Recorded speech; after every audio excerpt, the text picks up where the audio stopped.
Right, so I know a lot of people are having problems with the chat function, whilst particularly on a live lesson, with notifications popping up, and it blocks the ability to send a message in the chat function, and also sometimes unmute microphones, particularly when using the app on the desktop, on a laptop.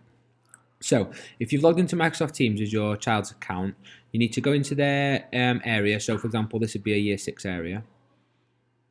And then what you'd need to do is in the top corner, you can see, should be able to see three dots. If you click onto that three dots, channel notifications, you could choose to do this all the time, or you could just choose to do it when you're in and out of different live lessons. If you turn those channel notifications to off, that should stop any of the little banners appearing in the corner of your screen.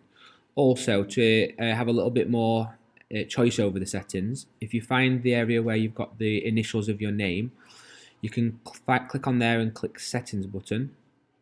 And what that'll also do is give you the option to toggle notifications, so you can turn off the sound on there of the message preview, and you can turn off the sound for notifications as well.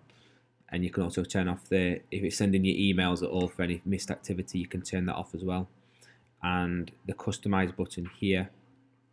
So you've got the chat function on here, you can edit that there. So you can turn the chat function to only showing feed, off, and the likes and reactions. So whatever you're having problems with the notifications, you can look at the different options there and choose to customize those and change them as you like. If you don't want any at all, you can just change them all to only showing feed or off. It's up to you.